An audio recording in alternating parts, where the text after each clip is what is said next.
بسم اللہ الرحمن الرحیم والصلاۃ والسلام علیک یا سیدی یا رسول اللہ وعلی آلہ وصحبہ یا سیدی یا حبیب اللہ۔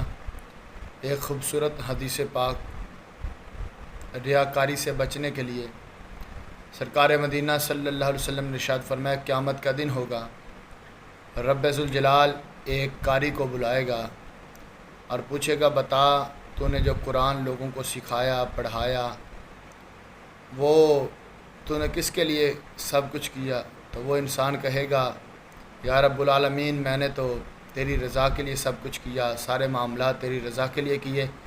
تو رب کہے گا، تو جھوٹ بول رہا ہے، تو نے تو اس لیے کیے۔ تو لوگ کہیں گے کہ اس کی آواز بڑی خوبصورت تھی، تو نے تو اس لیے کیا کہ لوگ مجھے پیسے زیادہ دیں گے۔ لوگ کہیں گے قاری صاحب بہت خوبصورت قرآن پڑھتا ہے۔ پھر رب ذوالجلال دوسرے بندے کو بلائے گا جو جہاد کر کے شہید ہو کے آیا ہوگا۔ تو رب ذوالجلال پوچھے گا، اے بتا تو نے یہ سارا کام کیا، تو جہاد کرتا رہا، لڑتا رہا۔ تو وہ بندہ کہے گا، یا رب العالمین تیری رضا کے لیے سب کچھ کیا۔ تو رب کہے گا، تو بھی جھوٹ بول رہا ہے، تو نے تو اس لیے سب کچھ کیا تھا کہ لوگ مجھے شہید کہیں، لوگ مجھے میرے گھر میں مال غنیمت آئے۔ تو جب تیسرے بندے کو بلایا گیا، وہ ہوگا سخی، جو مال و دولت بڑی سخاوت کرتا تھا، اللہ کے راستے کے اندر مال بڑا خرچ کرتا تھا۔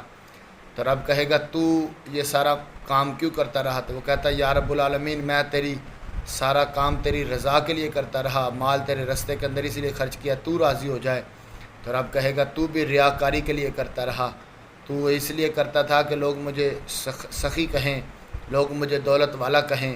اور تینوں شخص کو رب ذوالجلال فرشتوں کو آرڈر دے گا کہ ان کو گھسیٹ